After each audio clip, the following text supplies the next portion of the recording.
All right. I'd like to welcome Rachel Brennan, and now I can't read the title anymore.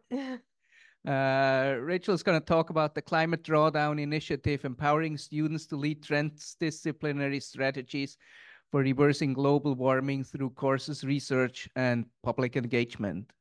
Please take it away. Thank you. Good morning. How many of you have heard of Project Drawdown? Oh, good. Okay, that's more than the typical audience. So it'll be a little bit of review for you, but I thought this would be a very nice tool that many of you might be able to use in educating your students and in discussing with the communities that you work with.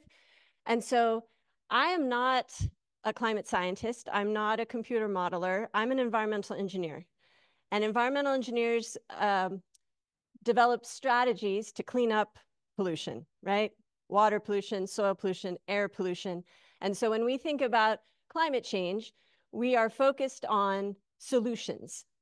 And Project Drawdown also focuses on solutions.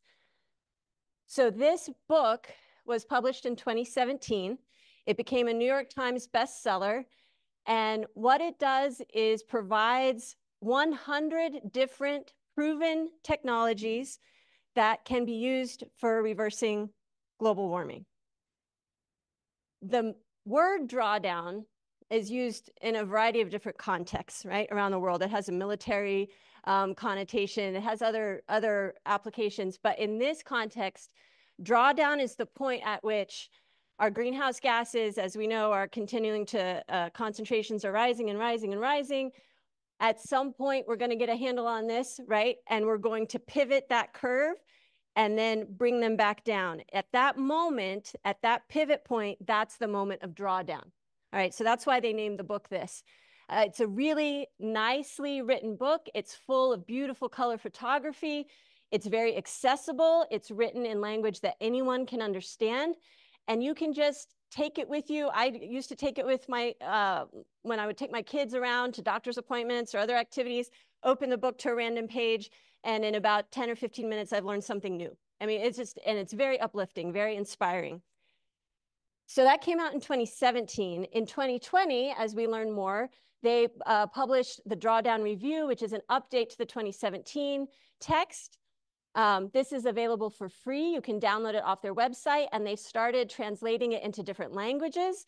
I was really encouraging them to get it into Spanish because a lot of our contacts are in South America, and they were really looking for a Spanish edition. They do have it in Spanish and now also in French. Hopefully they'll come out with some more languages soon. But again, this is available for free. You can download it off the website.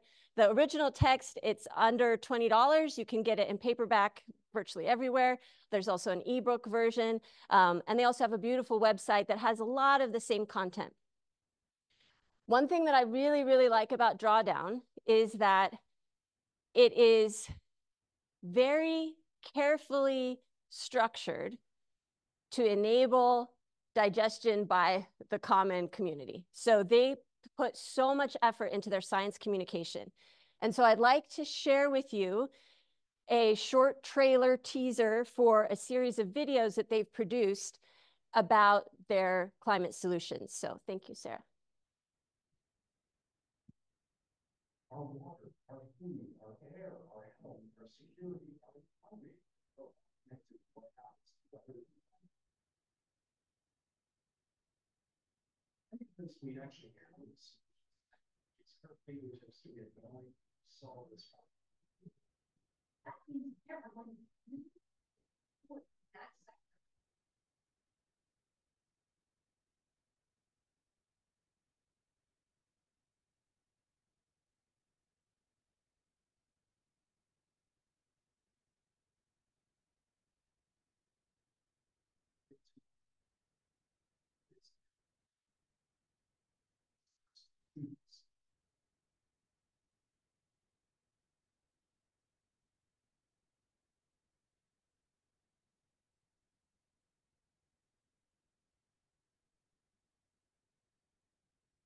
Powerful, right? Like, so they hire professional videographers and directors to produce their material. And so it is really professionally done. They have this series of 6 videos that discuss technology strategies, whether they're ecological, social, or engineered solutions for reversing global warming in this 6-part video. Each video is about 20 minutes long, easy to assign to a class to review and discuss, easy for common people just to watch. I mean, it's very nicely done. And I actually asked the executive director, I said, wow, you know, this looks so professionally produced. It looks like an LA film crew made this. And I said, how much of your budget do you spend on science communication? He said, half. Half of this company's operating budget is in science communication because it is so important. All of this fantastic work that folks like you are doing, if it doesn't get out to the public, it falls flat, right? So I really, really appreciate that about Project Drawdown. So you probably got from a little bit from that, even from that trailer, that the strategies that they talk about are proven. They're not talking about things that will be viable 20 years from now. They're talking about things that are already at scale today. We just need to invest and put them in the right places. And so they have this slogan that now is better than new, right? It's better to start implementing the things that we know can work today than just putting all our eggs in some basket for carbon capture that might be viable, for example, in 20 years, right? We can still continue to research those things, but we also have to start implementing strategies today. So they have divided their solutions, they call them, across 9 different sectors. And already yesterday, some folks were talking about some of the sources of greenhouse gas emissions coming from our 5 main sectors of pollution: buildings, electricity, food, agriculture, land use, industry, and transportation. So they have solutions within those 5 sources, but then they also emphasize the importance of supporting ecological sinks, which was also discussed yesterday: coastal and ocean, land sinks like forests, and engineered sinks. And then, very important, this final piece, social equality in terms of health and education for people worldwide. Because if we don't bring people out of poverty, we're never going to solve this challenge, right? So for each of these sectors, they have a variety of strategies within each one. And Project Drawdown is a collection of scientists and engineers internationally distributed that have modeled these 100 strategies into the future to see if we implement them, what would be our equivalent greenhouse gas concentrations in the atmosphere by 2050. And so with that extensive modeling, they can predict, you know, which are the best to implement at what time. So it's a series of 4 parts. They look at the total carbon dioxide equivalent reductions possible, how much it'll cost to do this, right? It's going to cost money. But just like investing in an LED light bulb, you know that there's a return on an investment coming when you see your electricity bill in the future. So net operational savings are also modeled. And then by doing this, they can see the relative ranking and help prioritize implementation of strategies that will have the greatest bang for the buck, right? But implementation is also very critical of place, right? So they can model it globally, but for implementation in individual communities, their top 10 might be different than the global top 10. So one thing I like to do, it's a nice technique that you can do with your students perhaps, is get them onto the Project Drawdown website for free. Everybody loves their phone. And have them poke around and look at the different strategies. So Sarah's gonna open up the Project Drawdown Solutions Bank, Solutions Library. And if you scroll down to the bottom of this, you'll see here, okay, so they're perfect. So here's their sectors, their 9 sectors: sources, sinks, and society. And underneath them, you see a series of panels that describe the different solutions. If Sarah could click on electricity, the panels will rearrange, and now these are the strategies in electricity. If you click on food, agriculture, and land use, the panels rearrange for that sector. Now, if we click on, let's just try this one, coastal and wetland protection, that's one strategy. If you scroll down, it gives you a description of it. It gives you the net carbon dioxide equivalent reductions, and then it gives you some further explanation, co-benefits, risks, et cetera. So it's a really nice resource for students, and sometimes getting them initially engaged in this just by having them go through there and say, well, you try to pick out what you think would be the top 10 drawdown solutions in the world, just by poking around in here and looking at these different strategies, and develop a top 10 list with your table. And it's really amazing because a lot of these strategies, they may not have even heard of, or they may know the word of it, like bioplastics. And so they'll say, oh, bioplastics, I know what that is. And they'll put that in the top 10. But that gives you an opportunity as the educator to say, well, let's back up and talk about this. Why did you pick bioplastics?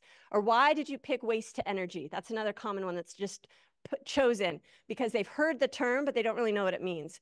And so it gives you an opportunity to discuss environmental fact versus environmental folklore. Like if it's in the media a lot, people tend to think that that's a good solution.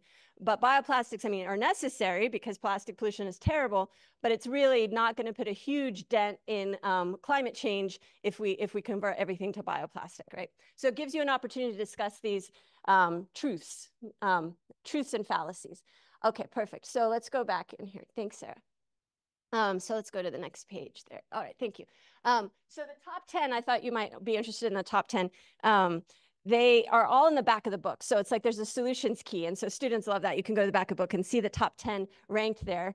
What would you think the #1 strategy is?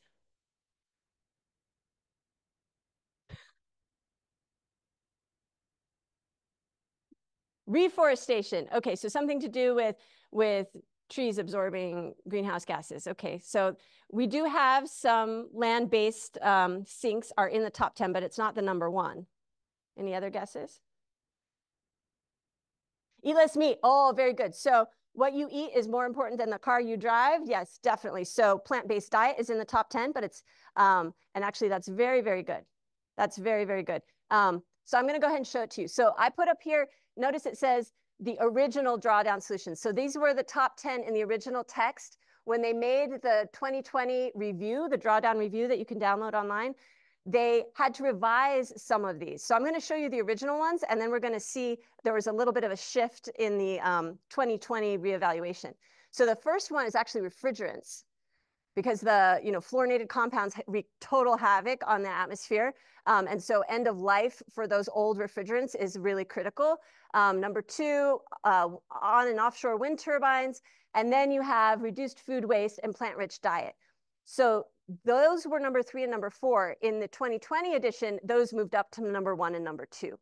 So that's, I mean, and it just blows your mind. And so that's something, especially when you're talking with the public or your students, they can make an impact on that, right? They might not be able to go out and put a wind turbine in their backyard, but they can change, what they're choosing to eat and how much waste that they are producing themselves. Anyway, I'll go through the rest of these in the top 10. Tropical forests, education and family planning, very critically important.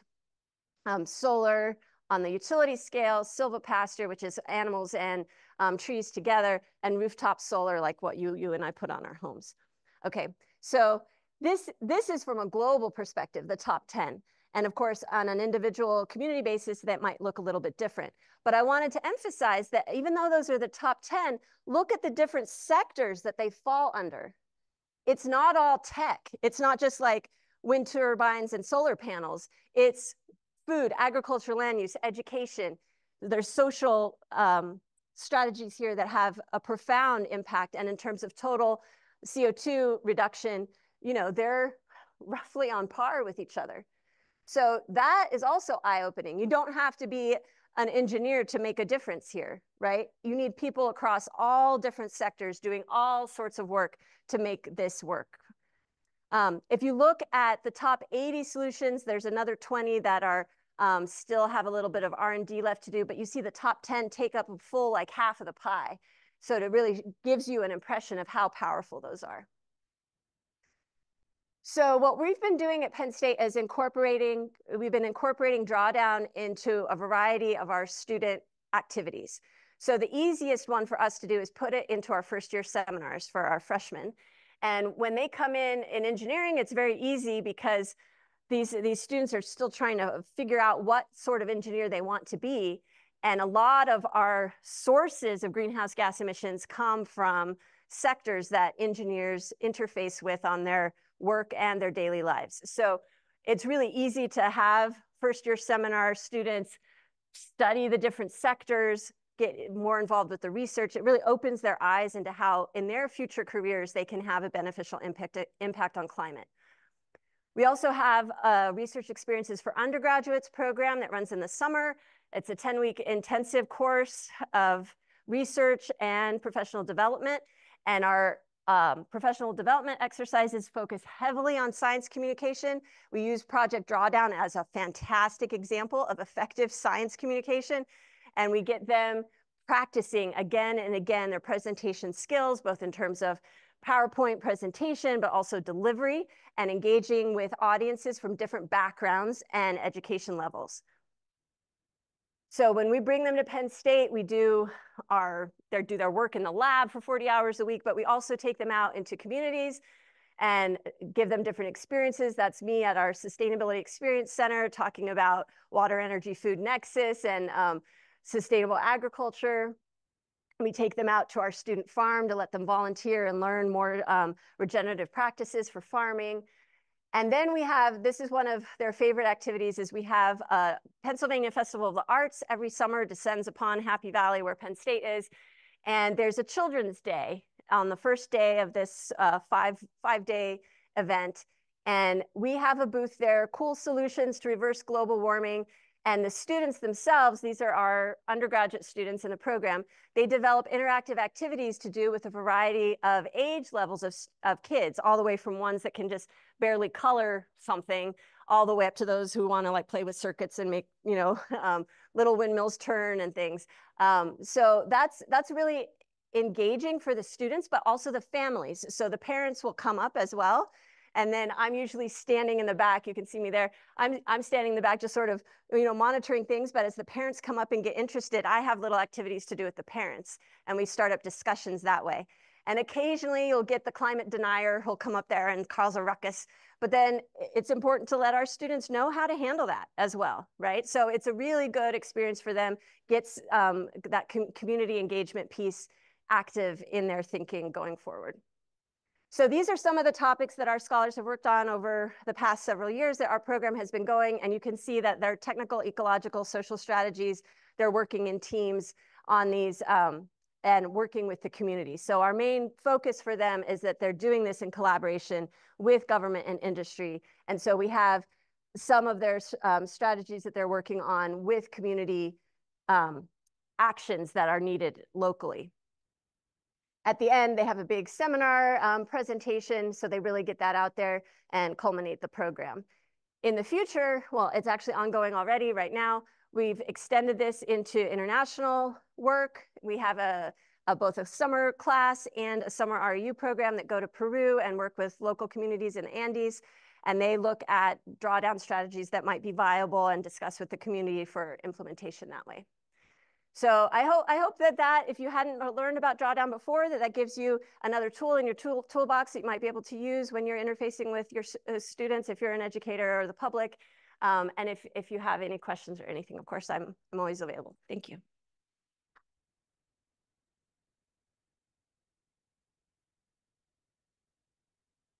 Thank you, Dr. Brennan, for the inspiring talk. We have time for a few minutes, for a few questions. Maybe one? Of course. I don't think that's working. Yes, please. So really great talk. And I keep seeing updates from Drawdown work that you do on LinkedIn. So that's really inspiring. I have a couple of questions. I'll see if I can fit in both. But the first question is around the use of AI. And, you know, NSF has been talking about sustainability in AI, right? So one of the things AI requires is high performance computing, really fast compute, lots of machines. You know, your Instagram is eating up the planet, really, things like that, right? So there's a lot of heat generated from that and a lot of environmental impact. So do you think that's going to creep up into the top 10 over there for Drawdown? Like we need to stop using Instagram and Netflix and all of that good stuff? That's a great question. They do have like telecommuting is in there, is in the 100, you know, the 100 solutions. So they do have alternative methods for doing the work that we do to reduce our impact. I haven't seen that though. I mean, obviously that's huge. The executive director of Project Drawdown, Jonathan Foley, he absolutely hates Bitcoin. So, you know, because of all the energy that's required to do the mining of Bitcoin, I mean, it's absolutely insane. So it may in the future. I mean, it's definitely on their radar, all of this. I think it would be more, you know, advances in computing power. What do you do with the waste heat, reusing that in some sort of beneficial manner? Those types of strategies might come up more than just outright banning Instagram. I don't think we're going to do that. Yeah. I just read an article this morning, I think it was in the New York Times, about the explosion of electricity use due to AI and reactivation of old coal plants and stuff like that in the US. So I wouldn't be surprised that the next report, I mean, it's just going like this. Yeah, it's very insightful, probably. Yeah.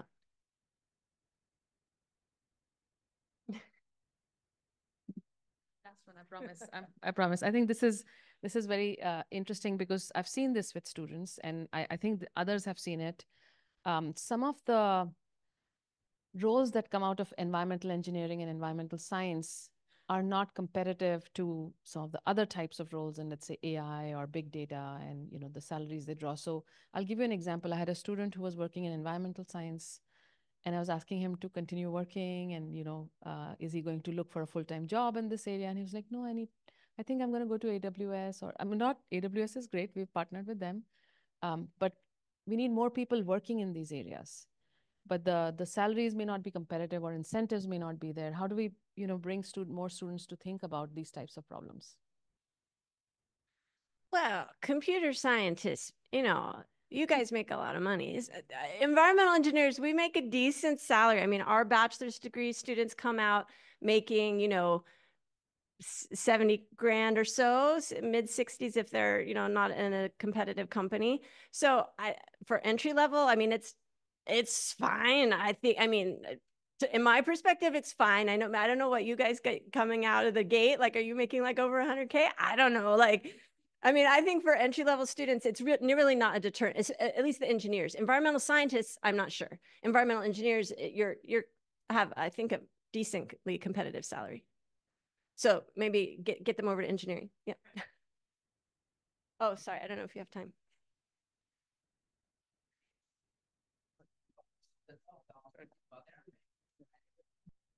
Maybe use the microphone so people on Zoom can hear you. Okay, sure. Yeah, thank you. Yeah. So the Drawdown is, my understanding, is one of the many, I don't know how many organizations out there to do this environmental related work, get efforts, you know, people's efforts, no matter from the citizen or from the government or industry to work on solving environmental problems. My question is, what's unique? I mean, strategically, how you are different from other initiatives? How is Project Drawdown unique? That's your question? Yeah. So I see from the introduction from the website saying this is to, you know, you say based on the science-based solution. Well, there are so many there are so many solutions out there. How you are doing this efficiently? How you do this? Well, I guess, are you trying to do everything, or are you, what's your approach? Okay, so that's a loaded question. Thank you. So I would say, I mean, Project Drawdown's main purpose is helping communities identify strategies that are already at scale and can be implemented today, and to help them figure out which will have the biggest impact for their specific situation. So it's a very, they're not advocating for R&D. They're not advocating for some widget that they're selling. They're not selling anything other than knowledge, right? So they consult big companies. If you dig into their website, it gives a whole list of the companies that they work with to try to help them identify strategies that they can implement to reduce their environmental impact. And so I think having it be a positive, solutions-oriented approach with things that can be implemented now, that is really their hook. I don't know if that, I mean, there's other consulting firms that do this type of work, but Project Drawdown is heavily involved with the educational piece, outreach piece, you know, and having effective science communication. That's their other hook there, I guess, their other strength. Thank you. I'm sorry we went over. I guess we'll stop, but. I think we already went over time quite a bit, so I'll probably hand the microphone back to you.